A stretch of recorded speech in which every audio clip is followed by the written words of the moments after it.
प्रिय दर्शकों, भगवान शिव ने बताया कि कौन सा फूल है जिसे सूंघने मात्र से ही स्त्री को पुत्र की प्राप्ति होती है। मित्रों, इस कथा को सभी को ध्यान पूर्वक पूरा सुनना चाहिए। जो माता बहन इस कथा को ध्यान से पूरा सुनती हैं, उन्हें निश्चित रूप से भगवान शिव की कृपा से मन चाहे फल की प्राप्ति है। तो चलिए अति विलंब ना करते हुए आज की कथा को शुरू करते हैं। मित्रों, एक समय की बात है, भगवान शिवजी कैलाश पर्वत पर ध्यान मग्न होकर बैठे हुए थे। तभी उनके पास आदिशक्ति माता पार्वती आती हैं और उन्हें प्रणाम करके उनके समीप व्याकुल मन से बैठ जाती है। थोड़ी देर बाद भगवान शिवजी अपनी ध्यान मुद्रा से बाहर आते हैं और आंखें खोलते हैं। फिर वो माता पार्वती से कहते हैं, हे देवी पार्वती, क्या बात है, आज तुम बहुत व्याकुल हो। तभी माता पार्वती कहती हैं, हे स्वामी, आज मैं जब पृथ्वी लोक का दृश्य देख रही थी तो मैंने एक अद्भुत दृश्य देखा, जिसे देखकर मेरा मन विचलित हो उठा और मेरे हृदय में ममता की मोह जागृत हो उठी। माता पार्वती की ये बात सुनकर भगवान शिवजी बोले, हे देवी, आज आपने पृथ्वी लोक पर ऐसा कौन सा दृश्य देख लिया है जिसे देखकर आपका मन व्याकुल हो उठा, आप हमें निसंकोच होकर बताएं। तभी माता पार्वती कहती हैं, हे नाथ, पृथ्वी लोक पर उज्जैन नगर में आपका एक अत्यंत ही सुंदर मंदिर है। उस मंदिर में आपकी पूजा के लिए लाखों भक्त आते हैं। हे प्रभु, उस मंदिर में मैंने देखा एक स्त्री पुत्र प्राप्ति के लिए आपकी पूजा कर रही थी और जोर जोर से विलाप कर रही थी। ऐसा हृदय विदारक दृश्य देखकर मेरा हृदय करुणा से भर गया। हे प्रभु, जिन माता पिता की कोई संतान नहीं है, जिनकी गोद एक पुत्र के बिना सूनी है, ऐसे माता पिता की गोद कैसे भर सकती है और किस प्रकार से उन्हें पुत्र की प्राप्ति हो सकती है? हे प्रभु, कृपया आप मेरे इस प्रश्न का उत्तर देकर मेरे इस व्याकुल मन को शांत कीजिए। मित्रों, आदिशक्ति माता पार्वती का प्रश्न सुनकर भगवान शिवजी कहते हैं, हे देवी, आज आपने संसार की माताओं के कल्याण के लिए अत्यंत ही सुंदर प्रश्न पूछा है। हे देवी, आज मैं तुम्हें एक ऐसे अद्भुत फूल के बारे में बताऊंगा जिसे सूंघने मात्र से ही स्त्री को पुत्र की प्राप्ति हो जाती है। तभी माता पार्वती कहती हैं, हे प्रभु, वह कौन सा फूल है जिसे सूंघने मात्र से ही निसंतान माता को संतान की प्राप्ति हो जाती है, और उस फूल को किस प्रकार से प्राप्त किया जा सकता है? तभी भगवान शिवजी कहते हैं, हे देवी, ये सब जानकारी मैं तुम्हें एक छोटी सी कथा के माध्यम से देना चाहता हूँ, जिसे सुनने के बाद आपको आपके प्रश्न का उत्तर मिल जाएगा। मित्रों, कथा प्रारंभ करने से पहले आप सभी से निवेदन है कि इस कथा को प्रारंभ से अंत तक अवश्य सुनना, तभी आपको इस कथा को सुनने का लाभ प्राप्त होगा।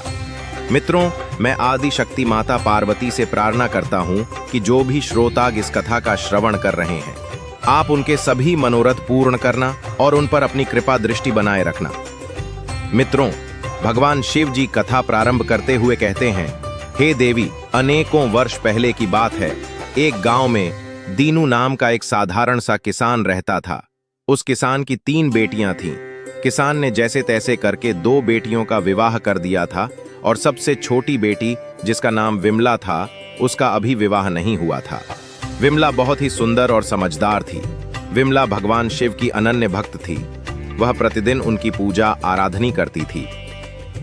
आगे भगवान शिवजी कहते हैं, हे देवी पार्वती, किसान ने जिन 2 बेटियों का विवाह किया था, उन दोनों बेटियों को पुत्री थी, उन्हें कोई पुत्र नहीं था। किसान की सबसे छोटी बेटी विमला की अभी तक शादी नहीं हुई थी। किसान इस बात को लेकर बड़ा चिंतित रहता था कि अभी तक दोनों बेटियों को कोई पुत्र नहीं हुआ है। लगता है कि हमारी छोटी बेटी को भी कोई पुत्र नहीं होगा।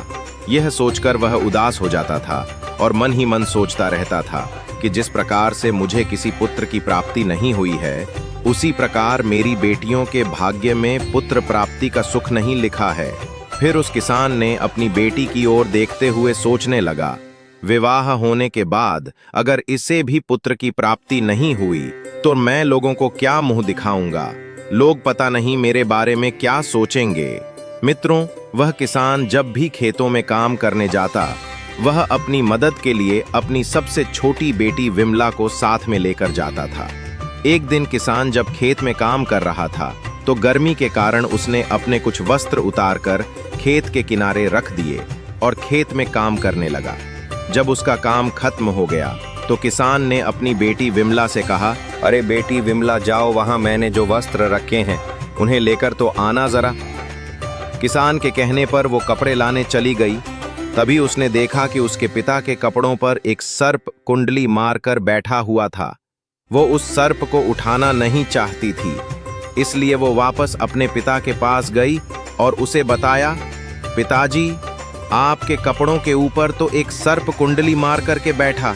अब आप ही बताइए कि मुझे क्या करना चाहिए।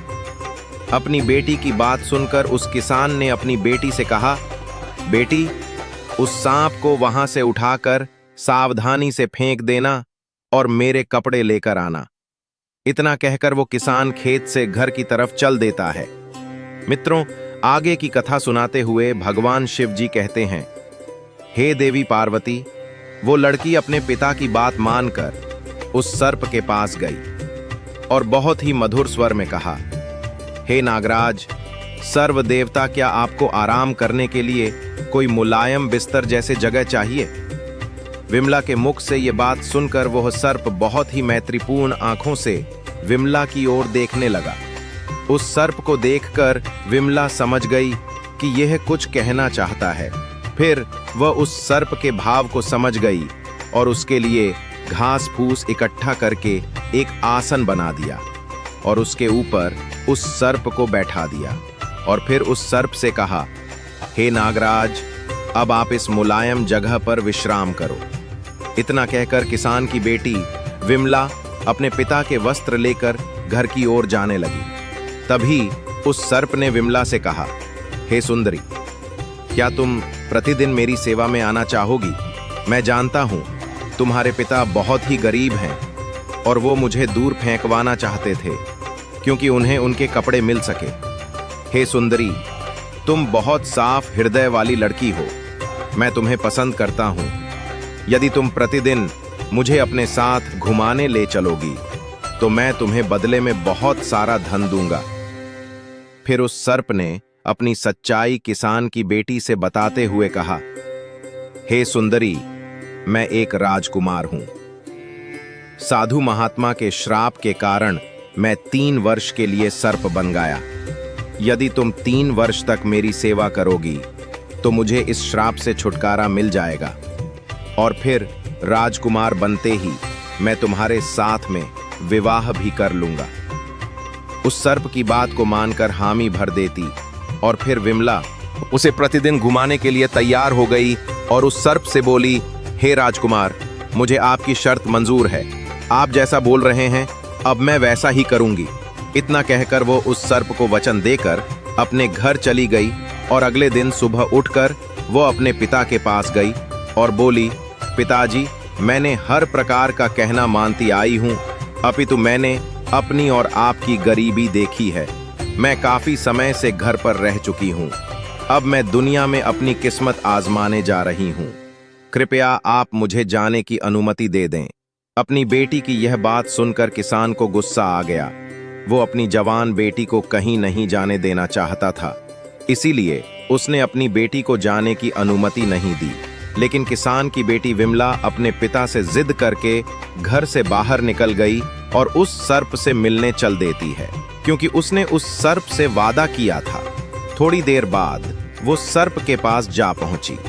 विमला को देखकर वो सर्प बहुत प्रसन्न हुआ और बोला, अब तुम आ गई हो तो मुझे थोड़ा इधर उधर घुमाने के लिए ले चलो। फिर किसान की लड़की ने वैसा ही किया। उसने उस सर्प को अपने साथ लिया, उसे घुमाने के लिए चल देती है। उस सर्प को घुमाने के बाद जब वो उसे लेकर वापस जंगल में आती है तो वो देखती है कि उसके सामने एक शानदार महल जंगल में अचानक से प्रकट हो गया। उस महल में एक बड़ा सा कमरा था जिसमें एक बड़ी मेज थी जो तरह तरह के खाने के व्यंजन से सजी हुई थी।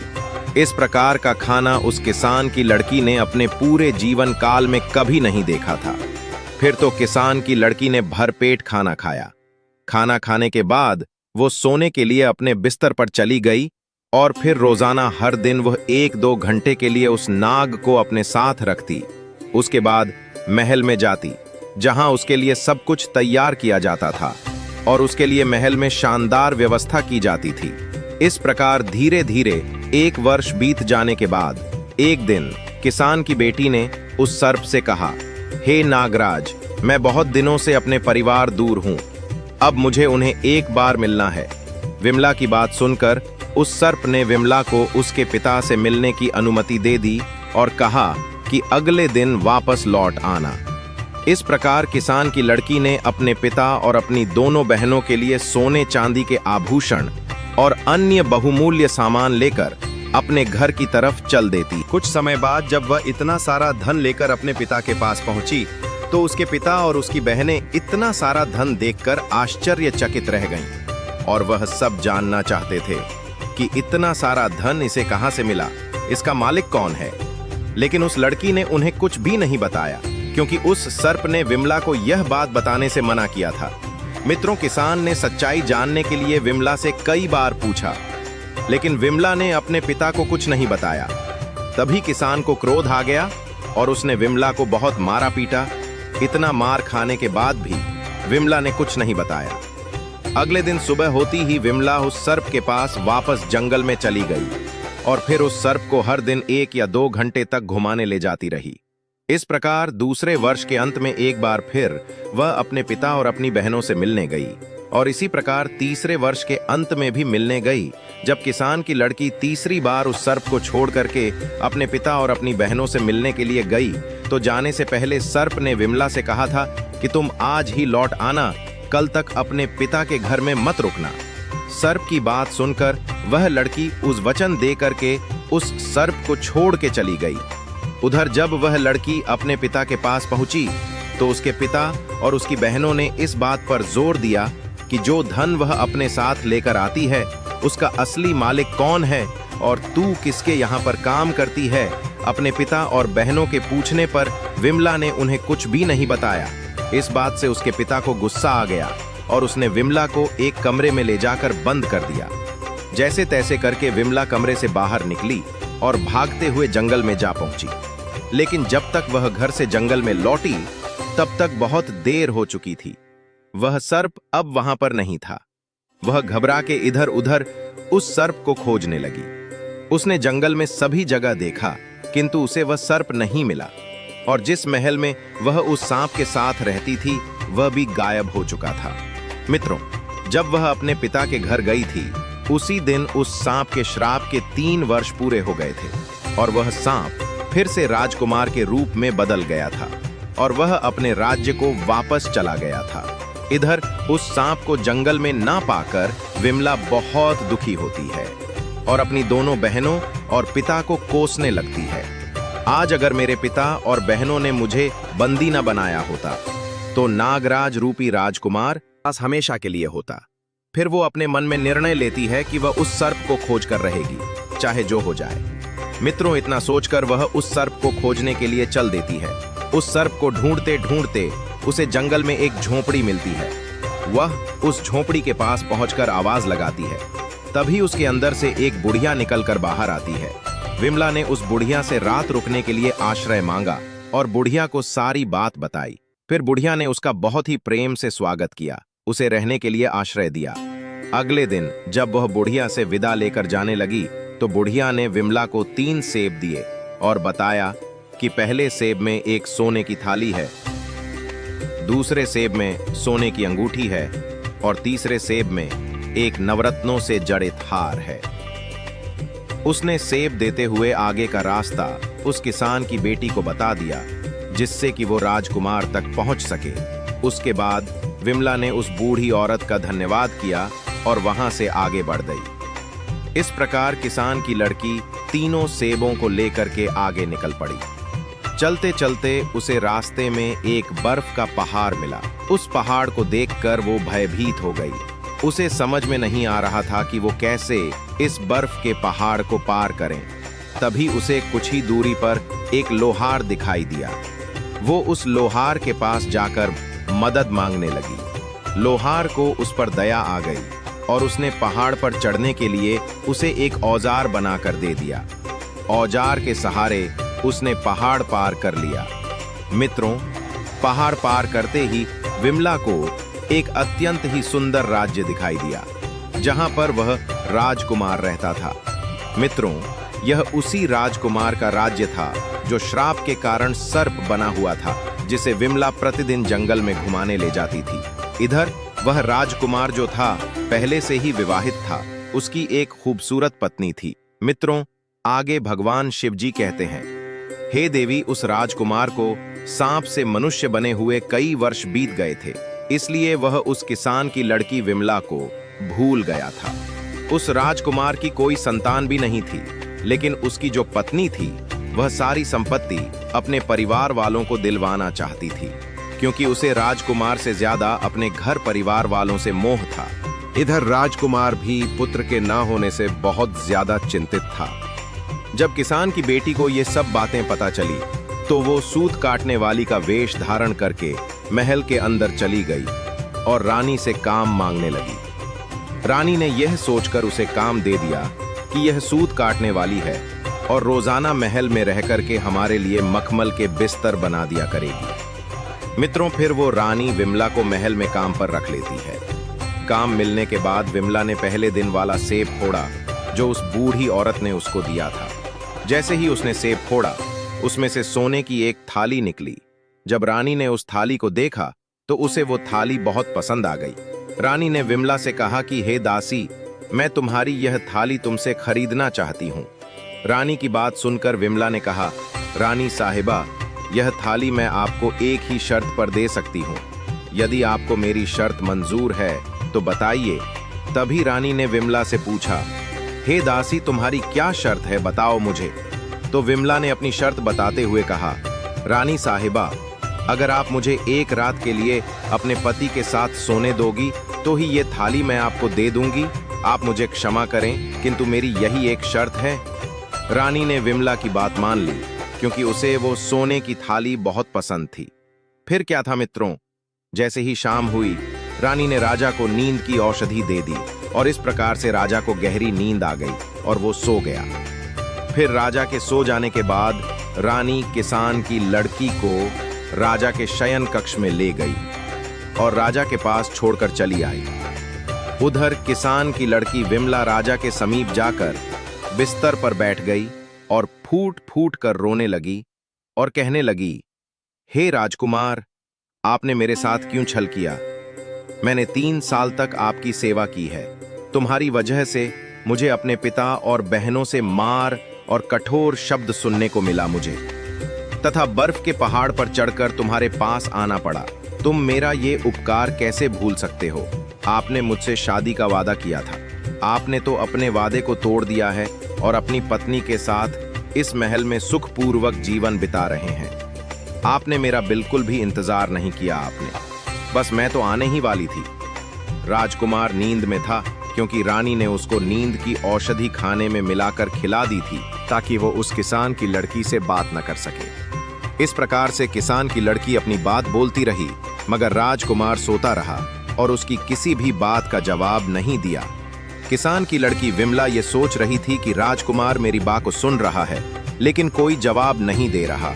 और इस प्रकार राजकुमार से बात करते करते सुबह हो गई। सुबह होते ही रानी राजकुमार के कक्ष में आई और विमला को शयन कक्ष से बाहर ले गई। मित्रों, राजा इतनी गहरी नींद में था कि उसे कुछ भी समझ नहीं आया।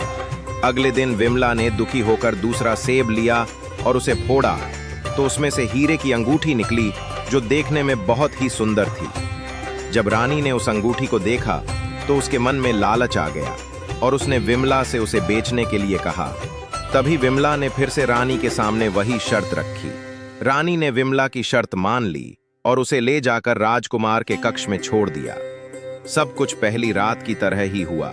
राजकुमार नींद की औषधि खाने की वजह से गहरी नींद में सो रहा था, क्योंकि रानी ने दूसरी रात भी राजा को नींद की दवा खाने में मिलाकर खिला दी थी। किसान की बेटी विमला फिर से राजकुमार के सामने अपना वही वृत्तांत सुनाने लगी और जोर जोर से रोने लगी। इस बार राजकुमार का प्रधान सेवक किसान की बेटी की ये सब बात चुपचाप सुन रहा था। अगले दिन जब सुबह हुई तो राजकुमार के प्रधान सेवक ने राजकुमार को रात में उसके साथ हुए सारे किस्से को सुना दिया। यह बात सुनकर राजकुमार को बहुत आश्चर्य हुआ और उसे अपना किया हुआ वादा याद आ गया। फिर राजकुमार ने सोचा, मुझे उससे मिलना चाहिए। मित्रों, उधर सुबह होते ही रानी विमला को अपने साथ लेकर अपने कक्ष में चली गई थी। थोड़ी देर बाद विमला ने उस बूढ़ी औरत के द्वारा दिया हुआ तीसरा सेब फोड़ा तो उसमें से एक चमचमाता हुआ नवरत्नों से जड़ित हार निकला। रानी ने जब वो नवरत्नों से जड़ित हार देखा तो उसे लालच आ गई और उसने विमला से कहा, यदि वह उसको यह नवरत्नों से जड़ित हार दे दे तो वह इस रात भी उसे राजा के साथ सोने देगी।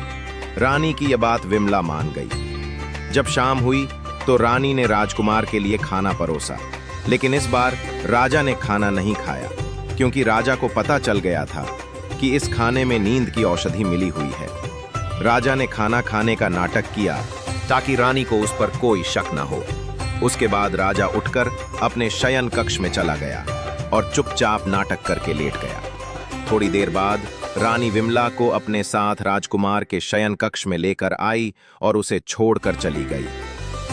विमला उदास होकर के राजा के बिस्तर के पास में गई और वहीं पर खड़ी होकर रोने लगी और कहने लगी, हे राजकुमार, आपने मेरे साथ ऐसा क्यों किया? मैंने तो 3 वर्षों तक निस्वार्थ भाव से आपकी सेवा की थी। मुझे अपने पिता और बहनों से मार और कठोर शब्द मिले आपसे मिलने के लिए। मुझे बर्फ के विशाल काय पर्वत को पार करना पड़ा, साथ ही आपको ढूंढने के लिए जंगलों में इधर उधर भटकना पड़ा। आप ये सब कुछ कैसे भूल गए? आप यहाँ अपनी पत्नी के साथ महल में सुखपूर्वक जीवन जी रहे हो, अब मेरा क्या होगा?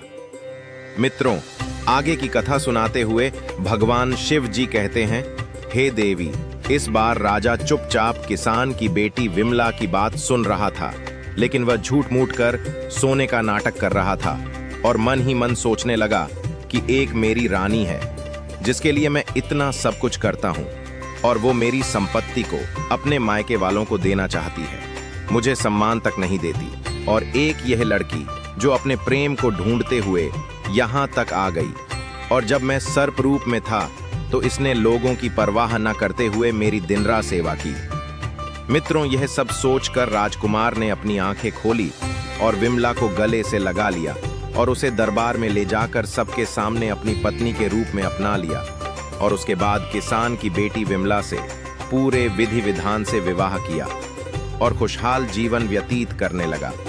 फिर एक दिन राजा के महल में एक सन्यासी महात्मा भिक्षा मांगने के लिए आए। विमला ने सन्यासी महात्मा का बहुत आदर सत्कार किया, उन्हें भोजन कराया और अन्नदान किया। विमला की सेवा भक्ति से प्रसन्न होकर साधु महात्मा ने कहा, हे पुत्री, मैं तुम्हारी सेवा भक्ति से बहुत प्रसन्न हुआ, मांगो, तुम्हें क्या चाहिए? तभी विमला ने हाथ जोड़ते हुए कहा, हे महात्मा जी, भगवान की कृपा से मेरे पास सब कुछ है, किंतु फिर भी आप मुझे कुछ देना चाहते हैं तो पुत्र प्राप्ति का शुभ आशीर्वाद दीजिए। विमला के पूछने पर साधु महात्मा ने कहा, हे पुत्री, तुम चिंता मत करो, आज मैं तुम्हें एक ऐसे फूल के बारे में बताने जा रहा हूँ जिसे सूंघने के बाद स्त्री को पुत्र की प्राप्ति होती है। आगे सन्यासी महात्मा ने कहा, हे पुत्री, इस फूल को जो भी स्त्री मासिक धर्म पूरा होने के बाद में सूंघ लेती है और सूंघने के बाद में अपने पति के साथ मिलन करती है और गर्भ धारण करती है, उसे निश्चित ही एक गुणवान और भाग्यवान पुत्र की प्राप्ति होती है। आगे साधु महात्मा ने किसान की बेटी विमला से कहा, हे बेटी, बगीचे के पूर्व दिशा में धतूरे का एक पेड़ है, उसमें धतूरे के फूल लगे हुए हैं जो भगवान शिव जी को अत्यंत ही प्रिय है। तुम सुबह सुबह ब्रह्म मुहूर्त में उठकर स्नान ध्यान करने के बाद उस फूल को तोड़कर भगवान शिव जी के शिवलिंग पर चढ़ा देना। शिवलिंग पर चढ़ाने के बाद तुम उसे अपने साथ ले आना और अपने पति से मिलने से पहले उस फूल को सूंघ लेना। उसके बाद तुम उसके साथ संबंध स्थापित करना। ऐसा करने से तुम्हें अवश्य ही पुत्र की प्राप्ति होगी। इतना कहकर वह साधु महात्मा वहां से चले जाते हैं। मित्रों, यह बात उस किसान की बेटी ने राजा को बताई। राजा यह सुनकर बहुत प्रसन्न हुआ। कुछ दिन बाद विमला को मासिक धर्म की पीड़ा हुई। उसके बाद वह मासिक धर्म से निवृत्त होकर स्वच्छ होने के बाद में धतूरे के फूल को तोड़कर भगवान शिव जी के शिवलिंग पर अर्पित करती है। उसके बाद घर लाकर उस फूल को सूंघ लेती है और राजा के साथ में संबंध स्थापित करती है और फिर वो गर्भ धारण करती है। जब उसके गर्भकाल का समय पूरा हुआ तो विमला ने एक तेजवान और गुणवान पुत्र को जन्म दिया। पुत्र प्राप्ति की खुशी में राजा ने सारे राज्य में मिठाई बांटी और गरीबों को दान पुण्य किया। विमला ने जब ये बात अपने पिता को बताई तो उसके पिता बहुत खुश हुए। विमला ने अपनी बहनों को भी फूल वाली बात बताई, यहाँ तक कि राजा की पहली रानी को भी उसने ये फूल सुगने वाली बात बताई। फिर तो सभी को पुत्र की प्राप्ति हुई और जिसने पुत्री चाही उसे पुत्री की भी प्राप्ति हुई। मित्रों, आगे भगवान शिवजी कहते हैं, हे देवी पार्वती, इस प्रकार से आज की यह कथा समाप्त हुई। तो दोस्तों, उम्मीद करते हैं आपको यह कथा अवश्य ही पसंद आई होगी। तो वीडियो को लाइक करें, चैनल को सब्सक्राइब करें, साथ ही सच्ची श्रद्धा से कमेंट में हर हर महादेव जरूर लिखें। आप सभी का धन्यवाद।